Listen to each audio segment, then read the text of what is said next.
सविनय जय भीम. धर्मप्रसारमध्ये सर्वांचं मनपूर्वक स्वागत. रोजच धर्मप्रसारच्या माध्यमातून आपण रोजच फेसबुक लाईव्ह येत असतो. पुन्हा एकदा आज आपण फेसबुक लाईव्ह आलेलो आहेत. बौद्ध धम्म जिज्ञासा हा विषय घेऊन आपण येत असतो. प्रथमतः सम्यक संबुद्ध तथागत गौतम बुद्ध आणि भारतीय राज्यघटनेचे शिल्पकार,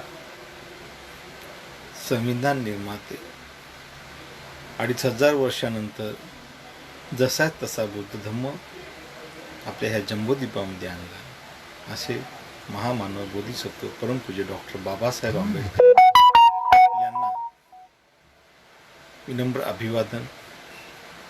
धम्मास पंचांग प्रणाम. प्रथमतः अभिवादन.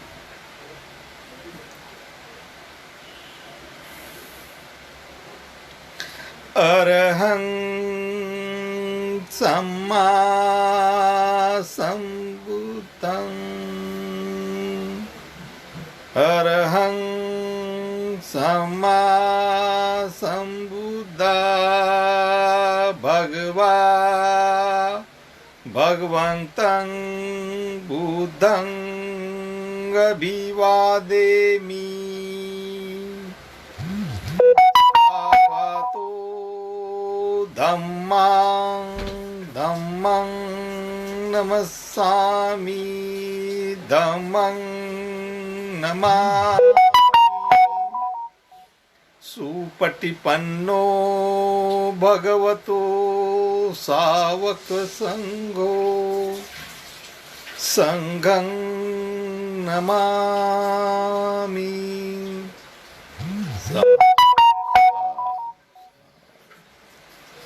संपूर्ण विश्वाला शांतीचा महासंदेश देणारे महाकारुणिक विश्व शांतीदूत तथागत गौतम बुद्ध परमपूज्य बोधिसत्व डॉक्टर बाबासाहेब आंबेडकर यांच्या महान कार्यास माझं अभिवादन, पंचांग प्रणाम. रोज धम्मप्रसारच्या माध्यमातून आपण या फेसबुक पेजवर लाईव्ह असतो आणि या फेसबुक पेजच्या सर्व व्यवस्थापकीय मंडळाचं मी आभार व्यक्त करतो. आणि रोज धम्मप्रसारचा जो रोजचाच विषय असतो तो आपण इथे घेऊया. प्रथमतः आजचा जो पहिला प्रश्न आहे तो म्हणजे भगवान बुद्धाचे पुरस्कर्ते कोण होते. तर या विषयावर आपल्याला बोलत असताना असं सांगावंसं वाटतं, भगवान बुद्धाचे पुरस्कर्ते कोणी होते का, कोण होते. तर यावर सांगायचं वाटतं की होय, भगवान बुद्धाच्या समानतेचे पुरस्कर्ते जे जे नियम भगवंतांनी आपल्या भिक्खू संघाकरता बनविले होते आणि त्या सर्वांना त्यांनी हे नियम स्वतःवरती सुद्धा लागू करून केले होते. जसे की भिक्षुक हा दिवसातून एकदाच भोजन करू शकतो.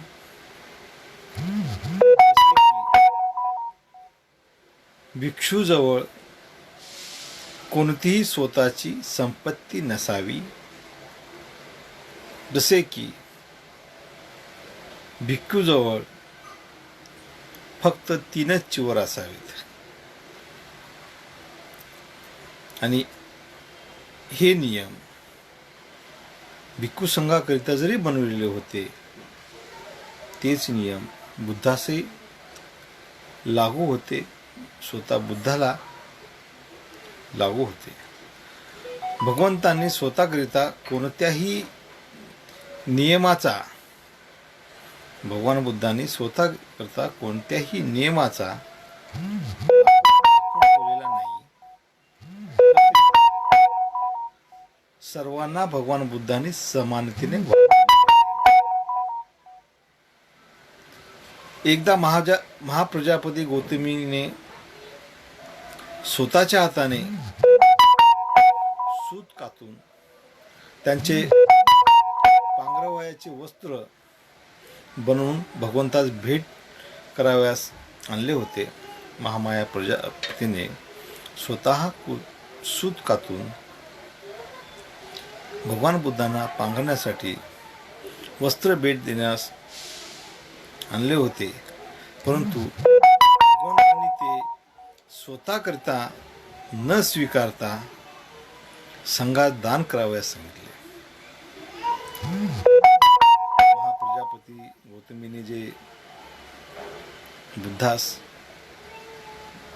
पांघरण्यासाठी सूत कातून वस्त्र आणलं होतं आणि ते स्वतः भगवान बुद्धांनी महाप्रजापती गौतमीकडून स्वीकार करावा असं गौतमीचं म्हणणं होतं, परंतु भगवान बुद्धांनी ते पांघरून स्वतः करता न घेता भिक्खू संघास दान करावं आणि भिक्खू संघास हे पांघरण दान करावयास महाप्रजापती गौतमी यांना सांगितलं. त्याचप्रमाणे राज्यवद्य जोकाने भगवंतास नवीन वस्त्राचे बनवलेले चिवर दान केले. तेव्हापासून भगवंताने सर्व भिक्खूकरिता नवीन वस्त्राचे चिवर स्वीकारण्यास अनुमती दिली व कचऱ्याच्या ढिगारावर फेकलेल्या जुन्या कपड्यापासून चिवर बनवण्याचा नियमात सूट दिली. भगवान बुद्धांना कुणी कुणी काय दान केलं, इथे सुद्धा ह्या जिज्ञेसेमध्ये विषय येत असतो. भगवान बुद्धांना त्यांच्या समकालीन त्यांचे शिष्य भिक्खू जीवक यांनी सुद्धा नवीन चिवर ज्यावेळेस आणि सम्यक संबुद्धाने ते स्वीकारल्यानंतर संघाकरिता नवीन वस्त्राचं चिवर स्वीकारण्याची अनुमती दिली. याचाच अर्थ की जीवकाने नवीन चिवर देण्यापूर्वी नवीन चिवर वापरण्यात सुद्धा भिक्षू संघाला मान्यता नव्हती. तर ही जी मान्यता आहे ही भिक्षू जीवकापासून आलेली आहे आणि जीवक हे त्या काळचे शैल्य चिकित्सक वैद्य होते, डॉक्टर होते. जीवकाने भगवान बुद्धाच्या समकालात डोक्यातील मेंदूवर शस्त्रक्रिया केली होती आणि पोटातील आतड्यावरही शस्त्रक्रिया केली होती आणि भगवान बुद्धाच्या काळात सर्जरी करणारे, ऑपरेशन करणारे, चिकित्सा करणारे असे डॉक्टर म्हणून जीवक यांचं नाव आजही लौकिक आहे. आणि डॉक्टर जीवक हे ॲलोपॅथी या प्रकारचा वापर करत, तर नागार्जुन हे आयुर्वेदिकाचा आणि तेव्हापासून जो जुन्या ढिगाऱ्यावर जे कपडे पडले होते ते जुन्या ढिगाऱ्यातील कपडे चांगले घेऊन बाजूला सारून त्याचं चिवर बनवायचं भगवान बुद्धांनी भिक्खू संघास नियमात सूट दिली. मग भगवान बुद्धांनी मार्गदाता म्हटले काय? बुद्धांनी मुक्तिदाता म्हटलं. आपल्यापुढे फार मोठा प्रश्न आहे, मोक्षदाता, मार्गदाता, मुक्तिदाता, आणि या सर्वाची कमी शब्दामध्ये भगवान बुद्धांनी व्याख्या केलेली आहे, भगवान बुद्धांनी उपदेश केलेला आहे. भगवान बुद्ध म्हणतात हे सत्याचे केवळ उपदेश आहेत, केवळ मार्ग दाखवून देणारे मार्गदाता आहेत आणि प्रत्येकाने स्वतःच प्रयत्न करून आणि स्वतः प्रयत्न करून स्वतःची मुक्तीप्राप्ती करून घ्यायची असते. याचाच धम्मपदातील एका प्रकरणामध्ये उल्लेख झालेला आहे. कदाचित आपण माझा व्हॉट्सअप फेसबुकचा धम्मपद वाचताना त्यामध्ये सुद्धा हे धम्मपद आलेलं आहे. आणि ते धम्मपद काय आहे? तुमे हि किंचन आतपं आखातारो तथागता पटिपन्ना पमोखंती झाईनो मारबंधना. सम्यक संबुद्ध सांगतात, तुमे हि किंचन अपतं अख्खातारो तथागता पटिपन्ना पमोखंती झाईनो मारबंधना. याचा अर्थ असा आहे, ज्या कार्यासाठी तुम्हाला उद्योग करायचा आहे, तथागताचे बुद्धाचे कार्य मागे दाखविणे होय, त्यानुसार मार्गावर आरूढ होऊन ध्यानमग्न होऊन माराच्या बंधनातून मुक्त व्हा. पहा, सम्यक संबुद्ध काय सांगतात? कार्यासाठी तुम्हाला जो उद्योग करायचा आहे, तथागताचे कार्य, बुद्धाचे कार्य मार्ग दाखवणे आहे. तथागताचे कार्य, भगवान बुद्धाचे कार्य हे मार्ग दाखवणे आहे. त्या मार्गावर त्यानुसार आरूढ होऊन ध्यानस्थ होऊन माराच्या बंधनातून मुक्त व्हा, असं मार्गदत्ता सांगत आहेत. भगवंतांना काही गुह्य ज्ञान स्वतःजवळ ठेवले का, असा इथे प्रश्न निर्माण होतो. तर भगवंतांनी जर गुह्य ज्ञान स्वतःजवळ ठेवलं असं जर कोणी असेल, तर भगवंतांनी कुठलंही गुह्य ज्ञान, कुठलंही महत्त्वपूर्ण ज्ञान, माहिती ही स्वतःकडे ठेवलेली नाही. तर ही माहिती भगवान बुद्धाने पूर्ण धम्माला, भिक्षूला सांगितली होती, सांगत होते. आणि सर्व बुद्धाचं तत्वज्ञान हे सार्वत्रिकरित्या भगवान बुद्ध सांगत होते. एकदा आचार्य त्याला प्राप्त झाले गूढ ज्ञान देण्याच्या जवळ गुप्त ठेवतो, अशा प्रकारची एकही गोष्ट माझ्याजवळ नाही आहे. भगवान बुद्ध म्हणतात, माझ्याजवळ कोणतेही गुप्त ज्ञान ठेवण्याजवळ माझ्याजवळ असं काही नाही, असे भगवान बुद्धांनी परिनिब्बाण सूत्रामध्ये सांगितलेले आहे. या गुप्त ज्ञानाविषयी भगवान बुद्ध परिनिब्बाण सूत्र किंवा महापरिनिर्वाण सूत्र जे म्हणतात, त्यामध्ये सांगितलेलं आहे. भगवान बुद्ध तिथे स्पष्ट असे सांगतात की त्यांनी प्रत्येक गोष्ट मोकळेपणाने, मनमोकळे, पूर्णता विकसित झालेले आहे, विकसित प्रकट रूपात ते लोकांना शिकवलेलं आहे. आणि कुठलंही ज्ञान हे स्वतःकडे ठेवलेलं नाही आहे. आणि प्रकट रूपात हा उपदेश भगवान बुद्धांनी भिक्खू संघास दिलेला आहे. परंतु हेही इतके सत्य आहे की ज्यांनी आकलन शक्ती पूर्णता झालेली आहे, केवळ त्यालाच धर्मतत्वाचे खरे सखोल ज्ञान समजू शकले. भगवान बुद्धाचा जो उपदेश होता, भगवान बुद्धाचे जे ज्ञान होते, ज्याची आकलन शक्ती पूर्णता विकसित झालेली आहे, त्यालाच या धर्मतत्वाचे सखोल ज्ञान समजू शकते. आणि ज्याची आकलन शक्ती ही पूर्णता नाही झाली, त्यांना भगवान बुद्धाचे धम्माचे ज्ञान सहज समजू शकते. आणि म्हणून भगवान बुद्धांनी सांगितलं की ज्यांची आकलन शक्ती पूर्णता विकसित झाली, कळणार आहे आणि कळलेलं आहे, केवळ त्यालाच धर्माचे सखोल ज्ञान समजलेलं आहे, असे भगवान बुद्धांनी सांगितलं. भगवान बुद्ध पुढे म्हणतात की भगवान बुद्धाचे श्रवण करणाऱ्या प्रत्येक व्यक्तीच्या हृदयाचा शोध घेऊन त्याच्या वैयक्तिक स्वभावाला व विकासाला जसे सोयीस्कर होईल तेवढेच ज्ञान या व्यक्तीला शिकविले आहे.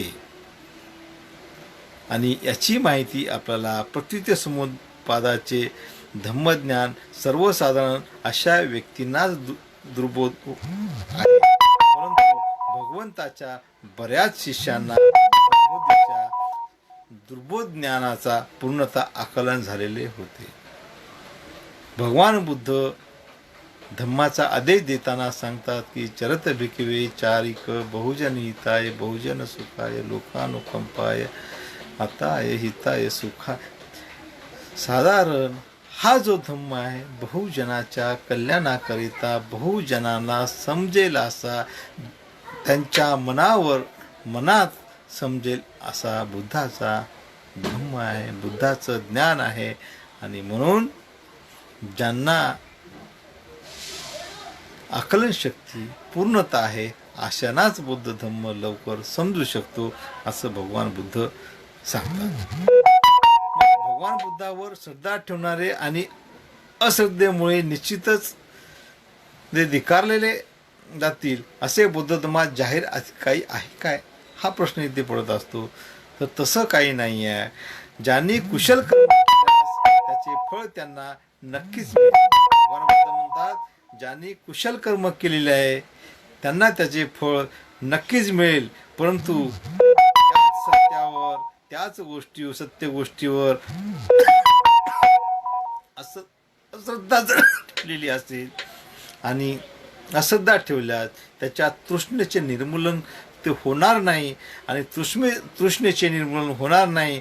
म्हणून दुःखापासून मुक्ती मिळविण्याकरिता त्याच्या कुशल व अकुशल कर्मास आर्य अष्टांगिक मार्गाला अनुसरून करायलाच पाहिजे असे भगवान बुद्ध सांगतात. यानंतर तथागताने आपले सर्वांसमक्ष सारख्याच प्रकारे प्रकट केले होते काय. भगवान बुद्धांनी त्यांना जे ज्ञान प्राप्त झालं हे सर्वांसमक्ष सारख्याच प्रकारे प्रकट केले होते काय. तर त्याचं उत्तर आहे नाही. कारण ज्याप्रमाणे मेघाने वर्षाव केलेले पाणी सर्वच वनस्पतीकरिता सुखदायक असते, भगवान बुद्धाचं जिज्ञासा करत असताना काही शब्द हे फार महत्त्वपूर्ण असतात.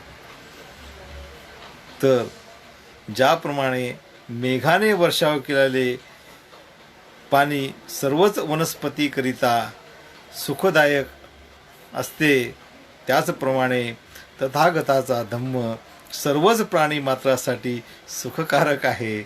तथापि प्रत्येक प्राणीमित्राच्या गरजा ह्या वेगवेगळ्या असतात.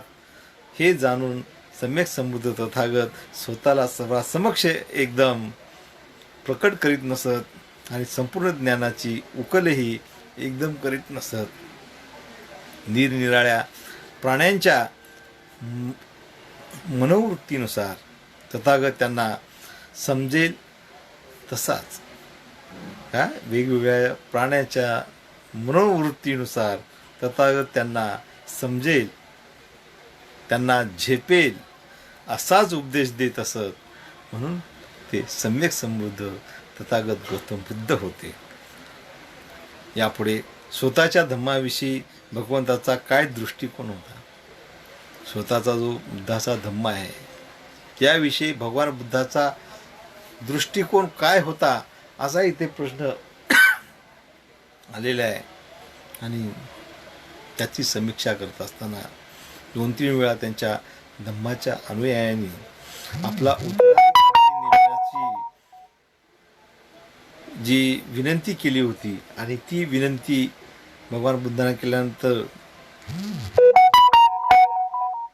भगवान बुद्ध त्या विनंतीचा स्वीकार केला आणि त्याचे उत्तरसुद्धा भगवान बुद्धांनी स्पष्ट एका शब्दात दिला आहे की धम्म हाच माझा, धम्म हाच हा बुद्धाचा उत्तराधिकारी होय.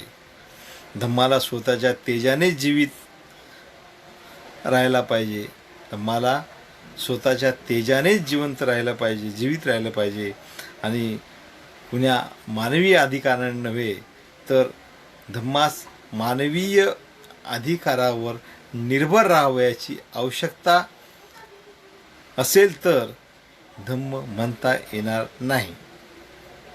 भगवान बुद्ध सांगतात की जर धम्मास मानवीय अधिकारावर निर्भर राहावयाची आवश्यकता असेल तर त्यास धम्म म्हणता येणार नाही. जर धर्माच्या प्रतिष्ठेकरिता प्रत्येक वेळी त्याच्या संस्थापकाचे नाव घेणे आवश्यक असेल तर तो धम्मच नव्हे, स्वतःच्या धम्माविषयी भगवंताचा हाच दृष्टिकोन होता. म्हणून भगवान बुद्धांनी या धम्माचा जो उत्तराधिकारी आहे, बुद्धाचा उत्तराधिकारी कोण आहे, संघाचा उत्तराधिकारी कोण आहे, तर हा धम्म आहे. आणि धम्म इथे सर्व श्रेष्ठ आहे. सम्यक संबुद्ध तथागत गौतम बुद्ध सांगतात. आणि रोजच धम्म प्रसारामध्ये आजचा जो इथे संपवतो. उद्या याच वेळी याच ठिकाणी आपण भेटू. नक्कीच आपला रोज धम्म प्रसारचा आहे आवडला असेल नक्कीच आपण त्यास लाईक शेअर करा. धम्म वाढवण्यास प्रसार करण्यास सहकार्य करा. धन्यवाद. नमो बुद्धाय. सविनय जय भीम. सर्वांचं मंगल हो.